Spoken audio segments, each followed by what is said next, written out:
Ramadan. Selamat datang bulan Ramadan. Dan insya-Allah pada hari ini kita akan kongsikan juga dengan beberapa amalan yang disunatkan untuk kita buat ketika mana kita berpuasa pada bulan Ramadan, dan ada beberapa aspek yang mungkin kita akan sentuh, dan kita pun malam esok juga insya-Allah masing-masing akan menyiapkan juadah untuk bersahur. Jadi sebenarnya esoklah kita insya-Allah akan bersama dengan bulan Ramadan. Baik, bulan Ramadan adalah satu bulan yang kita semua sebagai umat Islam tahu dia ada satu bulan yang sangat penting bagi kita umat Islam. Dia ada satu bulan yang mana Allah Azza wa Jal syariatkan padanya berpuasa kerana pada bulan Ramadan tersebut adalah bulan yang merupakan bulan turunnya Al-Quran. Allah Azza wa Jalla sebut dalam Al-Quran, "Syahrul Ramadan alladhi unzila fihi Al-Quran hudan lin-nasi wa bayyinatin minal huda wal furqan." Iaitu bulan Ramadan yang Allah Azza wa Jalla turunkan padanya Al-Quran sebagai petunjuk kepada kita semua. Jadi sebab itulah bulan Ramadan ini satu bulan yang istimewa bagi kita umat Islam. Dalam Al-Quran juga Allah Azza wa Jalla sebutkan tentang kenapa Allah syariatkan kepada kita berpuasa pada bulan Ramadan. Kalau tadi antara puncanya adalah kerana pada bulan Ramadan ini adalah bulan yang mana turunnya Al-Quran, tetapi kenapa pada bulan Ramadan ini disyariatkan kepada kita berpuasa? Dalam Al-Quran juga Allah sebut satu ayat sebelum dia, "Ya ayyuhallazina amanu kutiba alaikumus-shiyam kama kutiba alal ladzina min qablikum la'allakum tattaqun." Wahai orang yang beriman, telah difardukan, diwajibkan ke atas kalian berpuasa sebagaimana telah diwajibkan kepada umat-umat terdahulu untuk berpuasa. Apa sebab dia? Kerana Allah sebut la'allakum tattaqun, semoga kalian menjadi orang yang lebih bertakwa. Jadi bulan Ramadan kita berpuasa. Kenapa kita berpuasa? Sebab kita akan kita ditugaskan ataupun kita dituntut untuk menjadi hamba Allah yang bertakwa. Jadi bulan Ramadan ni sebenarnya adalah bulan yang mengajar kita untuk menjadi manusia yang lebih baik daripada sebelum dia. Kalau bulan Ramadan, kita sepatutnya lebih baik daripada bulan Syaban. Di bulan Ramadan pada tahun ini, kita sepatutnya lebih baik daripada kita punya Ramadan pada tahun yang lepas. Jadi kita dituntut untuk menjadi orang yang lebih baik, iaitu orang yang bertakwa. Orang yang bertakwa ni orang yang disebutkan perkataan takwa. Kenapa? Takwa adalah maksudnya kita ambil daripada perkataan asal bahasa Arab, iaitu wiqayah. Wiqayah ini iaitu pendinding ataupun penghalang. Jadi kalau kita jadikan antara kita dengan sesuatu itu wiqayah, maka dia adalah satu pencegahan yang akan menahan kita. Jadi kalau kita jadi konsep orang yang bertakwa ni adalah kita menjadikan antara kita dengan dosa, antara kita dengan neraka ini satu penghalang, pendinding, dan itulah dinamakan wiqayah. Dan barang siapa ada sifat tersebut, maksudnya bila kita nak buat dosa, tiba kita tahu benda tu berdosa, benda tu salah, benda tu boleh menyebabkan kita masuk neraka, dan kita berhenti, kita tinggalkan perkara tersebut, itulah sifat at-taqwa. Jadi sangat relevan sebenarnya kalau kita nak melihat antara konsep takwa dengan konsep kita berpuasa. Kerana takwa ni dia ada unsur untuk kita meletakkan penghalang. Kita menahan diri kita daripada kita cross the border. Dan begitu juga dalam kita berpuasa. Berpuasa ni adalah satu ibadah kita menahan diri. Dan mana dalam ibadah-ibadah Islam, kalau kita renungkan rukun Islam, dia setiap daripada satu rukun itu, dia mengandungi sifat ataupun nature tersendiri. Bila mana kita mengucapkan kalimah syahadah, maksudnya bila kita mengucapkan dua kalimah syahadah, dia menguji kita punya keimanan, yang mana asas kepada keimanan tu ujiannya di dalam hati. Dan kalau kita tengok rukun Islam seperti bersalat, kita melakukan salat, dia ada aspek fizikal. Sebab bila kita bersalat, kita kena banyak korbankan masa, kita kena usaha sikit ambil wuduk, kita kena mujahadah sikit nak bangun tidur, kita kena baca, kita kena pandai at least membaca surah Al-Fatihah. Jadi dia ada aspek-aspek usaha fizikal. Itu ibadah salat. Dan kalau kita tengok ibadah zakat pula adalah satu ibadah yang mengajar kita supaya kita mengeluarkan sesuatu daripada diri kita, iaitu kita berkongsi dengan pihak-pihak yang memerlukan. Kita berkongsi sedikit daripada harta kita. Itulah sifat daripada ibadah zakat. Tapi bagaimana pula dengan ibadah berpuasa? Ibadah berpuasa ni hakikatnya dia mengandungi aspek untuk melatih diri kita supaya kita menahan diri kita. bukan hanya sekadar menahan lapar dan dahaga, tetapi adalah untuk kita menahan diri kita daripada segala bentuk syahwat. Sebab tu dalam Al-Quran Allah Azza wa Jalla sebut, dalam hadis Nabi SAW, Nabi kata, man lam yada' qawla az-zuri wal 'amala bihi falaysa lillahi hajatun fi an yada'a ta'amahu wa syarabah. Nabi SAW sebut, mereka yang berpuasa tetapi dia tidak mampu meninggalkan kata-kata yang nista. Maksudnya dia tak boleh nak jaga lidah dia. Dia masih lagi kuat maki hamun, dia bercarut, dia kata benda-benda yang tak elok. Dan dia tak mampu nak meninggalkan perbuatan yang keji, bertindak apa-apalah maksiat yang kita lakukan ni semua. Nabi SAW sebut apa? Falaisa lillahi hajah. Allah tidak berhajatkan kepada lapar dan dahaga kita. Sebenarnya Allah bukan nak kita punya lapar, Allah bukan nak kita punya dahaga. Tetapi Allah nak melatih diri kita supaya kita mampu menahan syahwat kita. Kita mampu menahan diri kita daripada melakukan perkara-perkara yang Allah Azza wa Jalla telah larang kepada kita. Itulah objektif daripada kita dituntut untuk berpuasa di bulan Ramadan. Jadi kalau apa yang kita boleh tahan di bulan Ramadan tapi kita tak boleh tahan pada bulan selainnya, maka maksudnya bulan Ramadan tersebut tidak mentarbiah diri kita untuk menjadikan diri kita sebagai hamba Allah yang bertakwa ataupun menjadikan kita hamba Allah yang lebih baik daripada sebelumnya.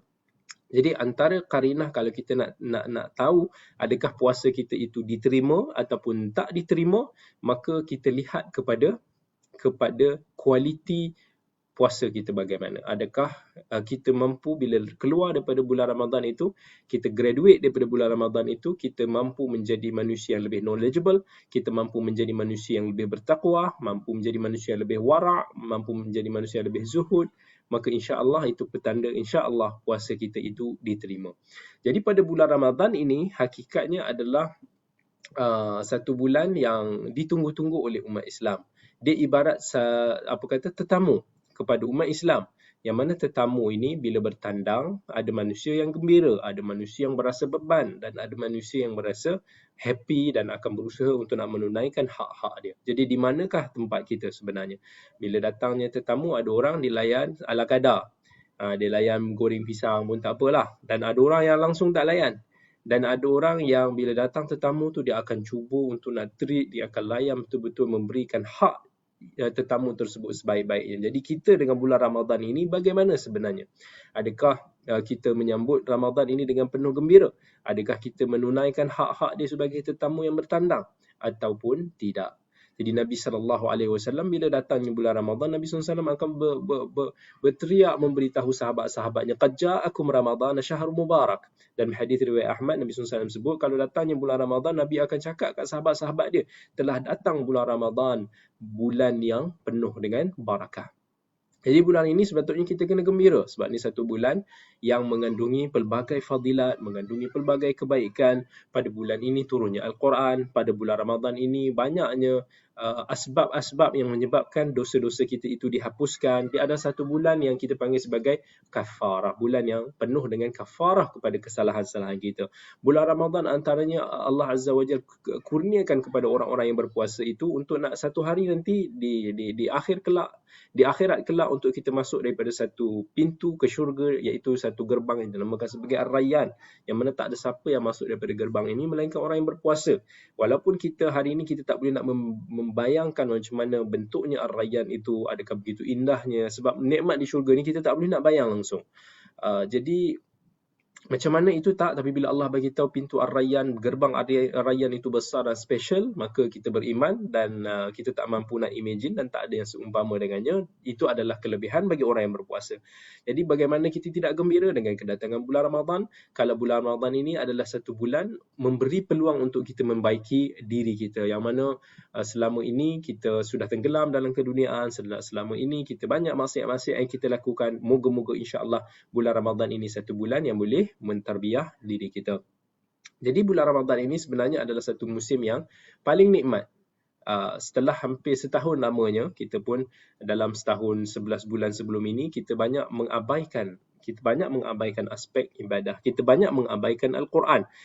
Kita banyak tenggelam, kita hanya berfikir tentang keduniaan kita, kita hanya berfikir tentang kerja kita semata-mata sampai kita lupa bahawa Al-Quran juga perlukan masa untuk diperuntukkan. Jadi pada bulan Ramadan, 10 malam Allah berikan kepada kita 10 malam yang terbaik pada akhir bulan Ramadan, iaitu bulan yang mana kita akan bersungguh-sungguh, iaitu pada ketika tersebut disunatkan untuk kita beriktikaf. Tapi pada tahun ini kita tak dapat nak beriktikaf kerana ada perintah PKP, kerana musibah yang sedang melanda kita. Nabi SAW sebut, Aisyah radhiyallahu anha dia diceritakan bahawa Nabi SAW idza dakhala al-ashrul awakhir shadda mi'zarahu. Nabi SAW bila mana dah masuk 10 malam akhir, dia akan ikat seluar dia. Satu metafor nak bagi tahu bahawa Nabi SAW berjauhan sikit dengan keluarganya. Nabi SAW cuba bersungguh-sungguh dalam beribadah, dan diberitahu bahawa kana yajtahidu fi ashril awakhir ma la yajtahidu fi ghairihi. Nabi SAW berusaha beribadah, ibadah Nabi pada 10 malam akhir itu lebih dahsyat daripada ibadah sebelum dia. Jadi bulan Ramadan ini sebenarnya adalah satu bulan yang menyediakan kita pelbagai bonus, kan? Antaranya ada bonus 83 tahun kita beribadah, bila mana insya-Allah pada malam Lailatul Qadar. Jadi hakikatnya bila Nabi SAW sebut lis-saimi farhatan, bahawa untuk orang-orang yang berpuasa ini ada kedua kegembiraan, iaitu kegembiraan ketika berpuasa, dan keduanya kegembiraan inda liqa'i rabbih, ketika mana kita bertemu dengan Tuhan kita. Jadi itulah kegembiraan bulan Ramadan. Dan bila kita sebenarnya menunaikan hak Ramadan dengan sebaik-baiknya, ketika itulah insya-Allah bila mana datangnya hari raya, maka ketika itu kita akan lebih bahagia. Kata pepatah ulama, laisa sa'idu fil 'id liman labisal jadid, innamal 'idu liman khafa yaumal wa'id. Iaitu bukanlah orang yang bahagia itu pada hari raya itu adalah orang yang memakai baju-baju baru, tetapi orang yang bergembira pada hari raya itu liman khafa yaumal wa'id, iaitu orang-orang yang berasa khawatir dengan hari akhirat kelak. Jadi puasa ini kita pun tahu sangat banyak kelebihan dia. Nabi SAW sebut umpamanya dalam hadis riwayat Bukhari dan Muslim, "Ma min 'abdin yasumu yawman fi sabilillah illa ba'adallahu bidzalika al-yawma wajhahu 'anil nar 70 kharifa." Nabi bagi tahu tak ada seorang hamba pun yang berpuasa satu hari di jalan Allah melainkan Allah akan jauhkan wajahnya daripada api neraka sejauh 70 tahun. Itu hadis riwayat Bukhari dan Muslim. Dan pada bulan puasa, bila mana satu bulan yang sinonim dengan bulan Al-Quran. Kata Az-Zuhri, syahrul Ramadan, syahrul Quran, wa syahrul It'am. Bulan Ramadan itu adalah bulan Al-Quran dan bulan kita memberi makan. Sebab puasa dan Quran ni saling berkait. Kalau kita pun tahu tentang hadis bahawa Quran ini, orang yang membaca Al-Quran, orang yang ambil manfaat daripada Quran, insya-Allah Quran ini akan datang di akhirat kelak dalam keadaan memberi syafaat kepada kita. Jadi begitu juga dengan puasa.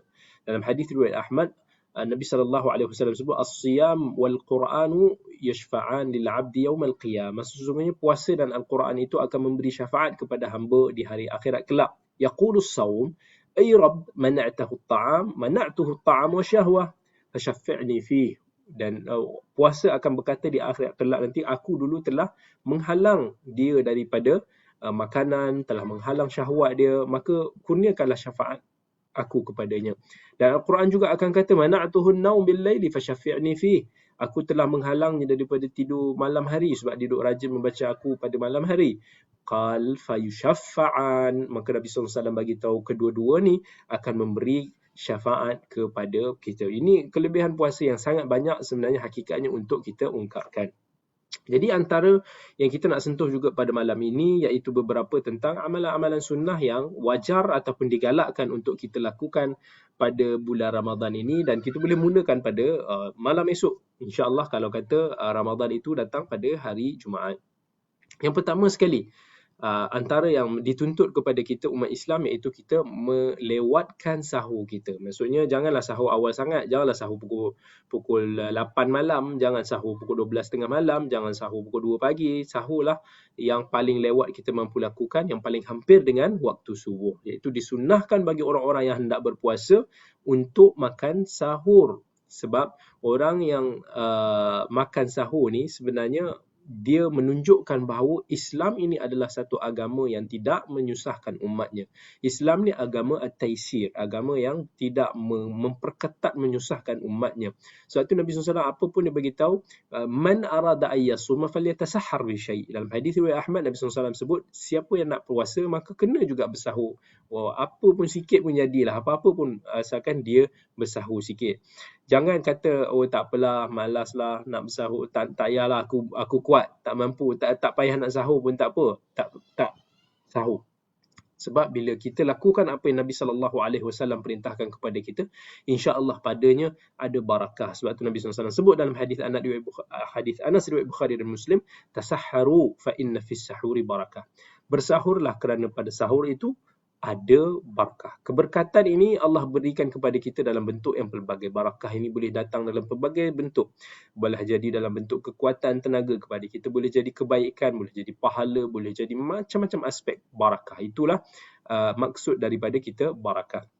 Dan antara hikmahnya bila kita makan sahur, itu akan membuatkan kita semakin ataupun kita lebih kuat untuk nak melaksanakan puasa. Dan dalam hadis Nabi SAW juga disebutkan bahawa sahur ini merupakan pembeza di antara amalan ataupun puasa. Sahur ini merupakan pembeza antara puasa orang Islam dan orang bukan Islam ataupun ahli kitab. Sebab tu dalam hadis Amr bin al-As riwayat Muslim, Nabi SAW sebut, faslu ma baina siyamina wa siyami ahli kitab aklatus sahur.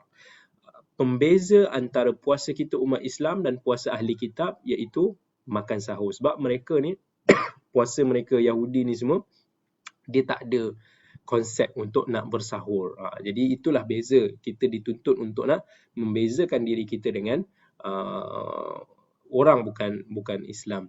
Jadi seboleh-bolehnya kita jangan tinggalkan sahur walaupun dengan seteguk air. Kalau kita rasa malas nak makan, kalau kita rasa nak diet sangat-sangat, maka minumlah walaupun sedikit air. Sebab tu Nabi SAW ada sebut dalam sebuah hadis, as-sahuru aklatun barakah fala tada'uhu walau ayyajra'a ahadakum jara'atan min ma'in fa inna Allah azza wa jalla wa malaikatahu yusalluna 'alal mutasahhirin.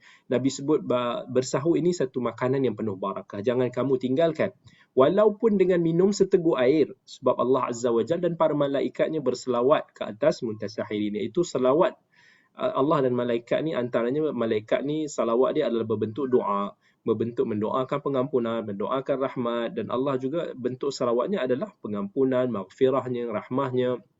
Jadi fadilat yang sangat besar sebenarnya bagi orang yang bersahur. Jangan sekali-sekali untuk kita tinggalkan sahur. Dan sebaik-baik waktu yang kita telah sebutkan tadi untuk kita bersahur, disunnahkan untuk kita melewatkan sahur sehingga hampir ataupun menjelang fajar. Dalam sebuah hadis riwayat Bukhari dan Muslim, Nabi SAW, sahabat Nabi ini sebut, Zaid bin Thabit, tasahharna ma'a Rasulillah sallallahu alaihi wasallam thumma qumna ila as-salah qultu kam kana qadru ma bainahuma qala 50 ayah. Dia sahabat ni cerita, kami dulu pernah bersahur bersama Nabi, bersama Rasulullah. Kemudian kami bangun untuk nak menunaikan salat. Sampaikan sahabat pun tanya berapa antara jarak ataupun kadar salat subuh tu dengan sahur. Jadi sahabat tu bagi tahu dengan kadar bacaan 50 ayat. Jadi umumnya bacaan ayat 50 ayat yang tak panjang, yang tak pendek, kita boleh estimation dalam 20 minit, 15 minit sebelum waktu subuh. So itu masa yang disunatkan untuk kita kita bersahur. Cumanya kalau kita tengok zaman sekarang ni, dia ada imsaknya, konsep imsak yang 10 minit sebelum azan. Sebenarnya tak ada dalil tentang penetapan waktu imsak 10 minit, 15 minit sebelum azan subuh. Bahkan yang bertepatan dengan dalil Al-Quran dan Sunnah, imsak, iaitu imsak ni maksudnya menahan diri, kita stop daripada makan dan minum, sebenarnya bermula daripada waktu subuh. Dan Al-Quran sebut, وَكُلُوا وَاشْرَبُوا حَتَّى يَتَبَيَّنَ لَكُمُ الْخَيْطُ الْأَبْيَضُ مِنَ الْخَيْطِ الْأَسْوَدِ مِنَ الْفَجْرِ. Allah sebut dalam surah Al-Baqarah, makan dan minum sampai terang bagimu benang putih dari benang hitam, iaitu maksudnya bila terbitnya fajar. So ini antara sunnah yang kita perlu lakukan. Jangan risau. Dan hadis Nabi SAW umpamanya, dalam hadis riwayat Bukhari, Nabi sebut, inna bilalan yu'adzin bilailin fakulu washrabu hatta yu'adzina ibnu ummi maktum. Bilal ni sahabat Nabi yang azan first. Dia ada dua azan. Dia azan yang pertama. Jadi Nabi kata Bilal azan first. makan. Bila dengar Bilal azan, makan je. Jangan risau sampai azannya Ibnu Ummi Maktum. Sebab bila Ibnu Ummi Maktum azan, maksudnya dah masuk waktu subuh. So jangan risaulah, itu hadis Nabi dan itulah daripada Quran yang kita semua pelajari. Kemudian antara amalan sunnah yang kita boleh lakukan juga iaitu selain daripada kita melewatkan sahur, bila kita berbuka jangan lewatkan berbuka, tapi kita segerakan berbuka. Nabi SAW sebut dalam hadis riwayat Bukhari dan Muslim, la yazalun nasu bi khairin ma ajjalul fitr. Manusia ni sentiasa akan berada dalam kebaikan selama mana mereka kita menyegerakan berbuka. Jadi sangat dituntut sebenarnya untuk kita cepatkan. Kalau kata dalam yang apa yang ada tu air, kita minum air. Kalau ada makanan apa pun, kalau tak ada makanan yang baik, ada twisties pun, makan, berbuka segera. Yang penting kita segerakan untuk kita berbuka. Dalam hadis Ibn Hibban, Ibn Khuzaimah, Nabi SAW sebut, la tazalu ummati ala sunnati ma lam tantazir bi fitriha an-nujuma. Manusia ini, umat aku ini akan sentiasa berada di dalam sunnahku, ajaranku, petunjukku selama mana dia tidak menunggu munculnya bintang di malam hari untuk berbuka puasa. Maksudnya janganlah sampai nampak bintang dah lewat malam. Ini kadang-kadang ada satu puasa Rafidah yang mana dia orang tiru Yahudi dan Nasrani dalam konsep berbuka puasa, dia akan tunggu sampai nampak bintang. So ini moga Allah pelihara kita, Allah sentiasa istiqamahkan kita dalam ke atas sunnah Nabi SAW. Kemudian Nabi SAW ni biasanya berbuka puasa sebelum menunaikan salat maghrib, dan bukannya kita tunggu salat maghrib baru kita berbuka. Ini contoh dan tauladan daripada Nabi SAW yang perlu untuk nak kita contohi. Dalam hadis riwayat Ahmad umpamanya, Anas bin Malik radhiyallahu anhu ceritakan Rasulullah SAW yuftiru ala rutabatin qabla an yusalli fa illam takun rutabatun fa ala tamaratin fa illam takun hasawatin mimma. Nabi SAW ni biasanya berbuka dengan rutab. Rutab ni satu kurma yang separuh masak itulah, yang ada 2 color tu kan. Sebelum menunaikan salat, jika tak ada rutab, maka bila berbuka dengan kurma kering. Dan kalau tak ada demikian, dia akan berbuka dengan seteguk air. So, kita cuba untuk berbuka awal. Tapi kalau kata kita tengoklah juga antara waktu solat dan antara makanan. Kadang-kadang kita punya jamuan, kalau makanan biasa yang kita makan sekadar 15 minit, 20 minit kita makan, tak ada masalah, habiskan dulu makan dan kemudian kita solat.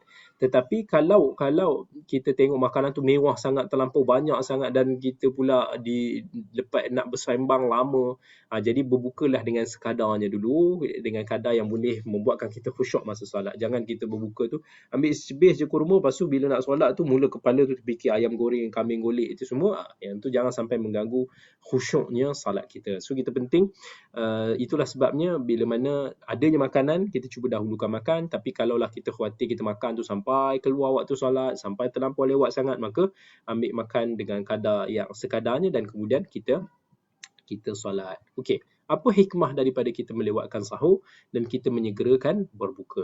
Kenapa sahur kita lewat, bila nak buka kena cepat? So antara hikmah dia adalah sebenarnya supaya kita ni, umat Islam ni, belajar untuk nak pantas mengikuti sunnah Nabi SAW dan perintah agama kita dalam perkara-perkara yang menyelisihi kebiasaan dan syahwat kita. Macam mana tu? Iaitu masa kita sahur, kita makan sampai dekat-dekat nak azan subuh. Lepas tu bila masuknya azan, kita kena stop. Kita tengah makan, kita tengah minum, kita kena stop. Demi nak mematuhi peraturan berpuasa. Macam tu juga bila kita berbuka. Bila berkumandang sahaja azan maghrib, kita kena segera makan dan minum. Demi untuk nak tamatkan puasa seharian kita, demi nak menyambut ataupun merebut ganjaran bersegera dalam kita berbuka. Jadi, kedua-dua perkara tersebut yang kita lakukan sepanjang bulan Ramadan sebenarnya adalah merupakan latihan bagi kita umat Islam. Walau senikmat mana pun perkara yang kita biasa atau macam kita tengah enjoy benda tersebut, tengah sahur, tengah ni semua, sebaik mana pun ibadah yang kita rasakan ketika berbuka, maka segera berhenti atau segera lakukan demi nak mematuhi syariat agama kita dan juga sunnah Nabi kita sallallahu alaihi wasallam. Kemudian antara amalan yang dituntut juga selain daripada itu adalah kita berbuka dengan kurma. jika mudah kita perolehi dengan air. Itu sebahagian daripada para ulama kata sunnah untuk kita berbuka dulu dengan kurma. Antara hadisnya adalah hadis yang kita bacakan tadi daripada hadis Anas bin Malik radhiyallahu anhu tadi. Jadi hadis itu menunjukkan bahawa ketika berbuka disunnahkan untuk kita berbuka dengan kurma ataupun air. Kalau tak ada kurma kita boleh makanlah apa-apa yang manis, kalau tak ada minumlah. Itu antara dalil. Tapi adakah rutab makanan yang terbaik untuk kita berbuka?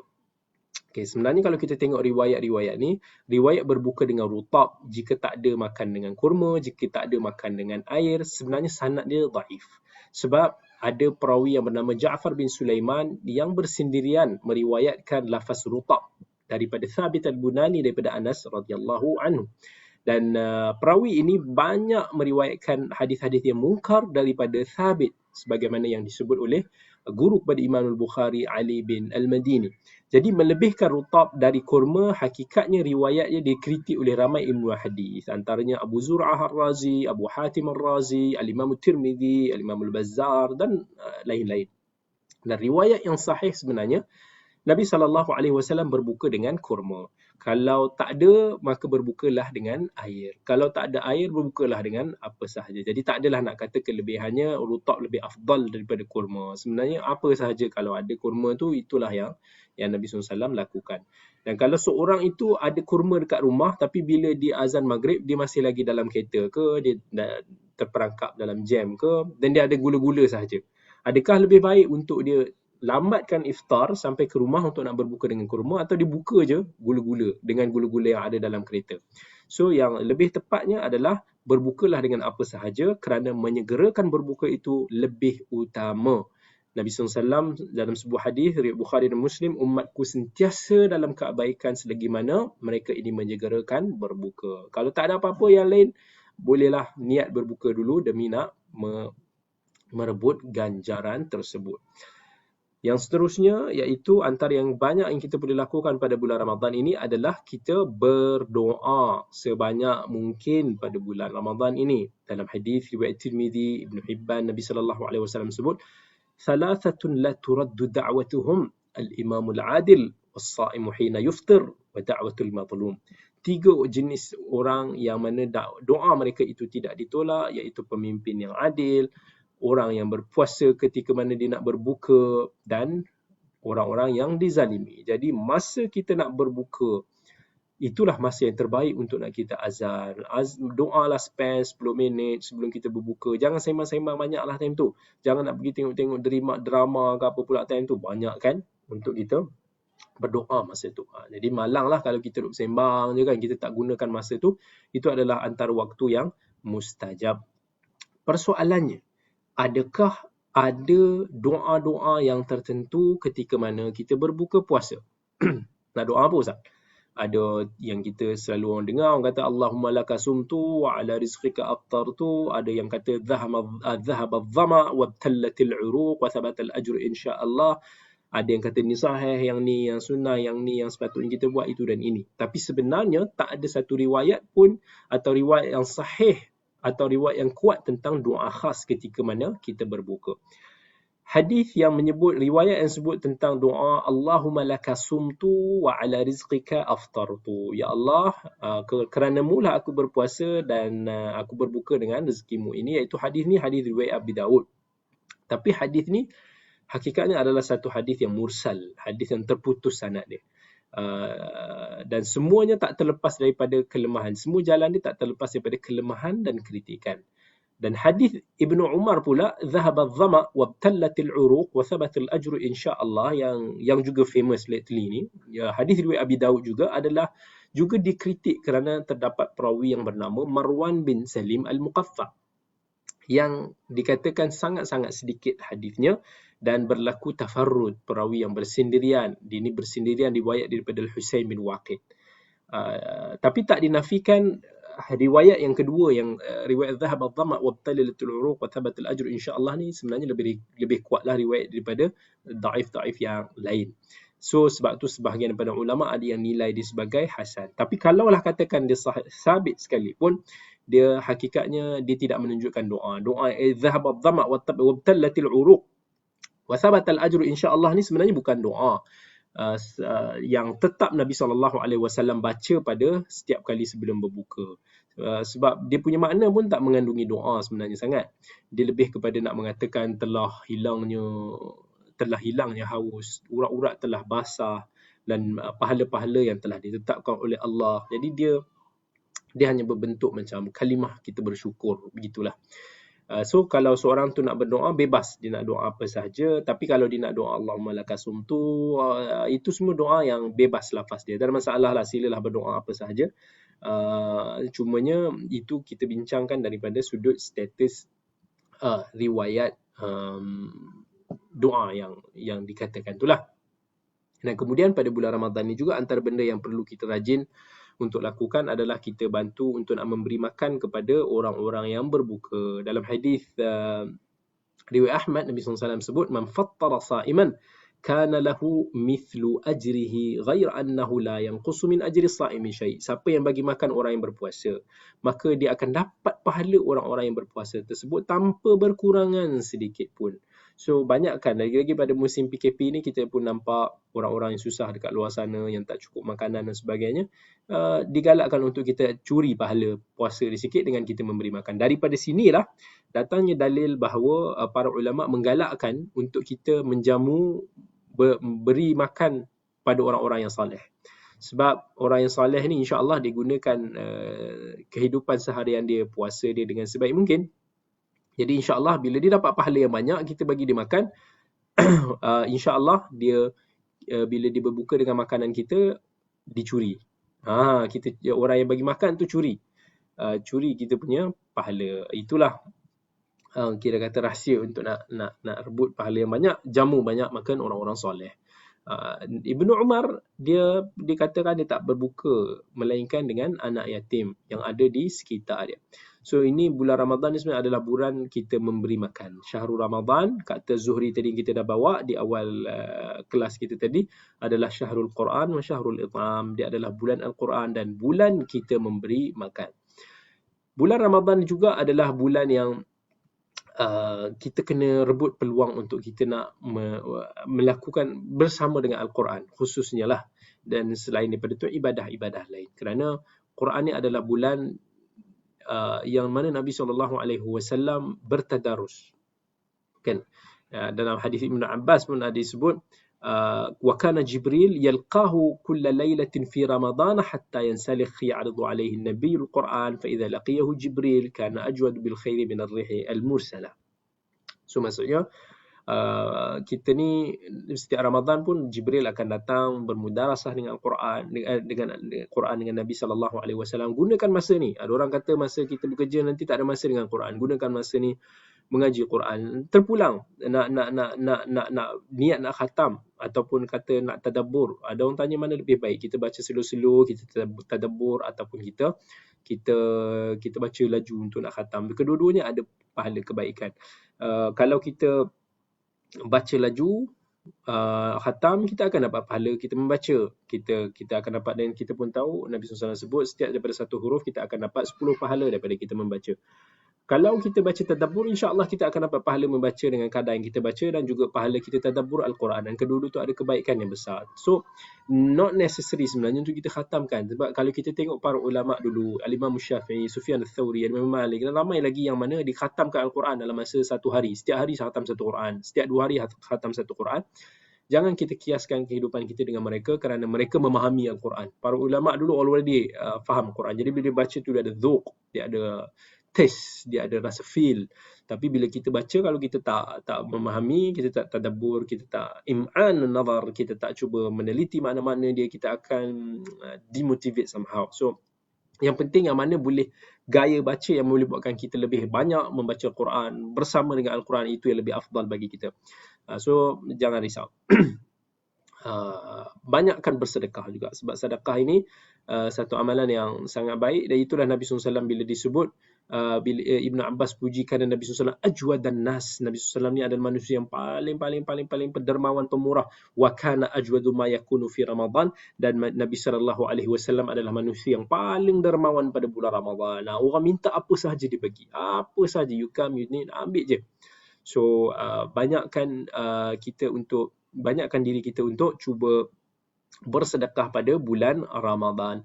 Dan mungkinlah last sekali untuk saya bagi nasihat pada akhir sekali, iaitu bulan Ramadan ni macam kita dah bagi tahu adalah bulan kita menahan diri.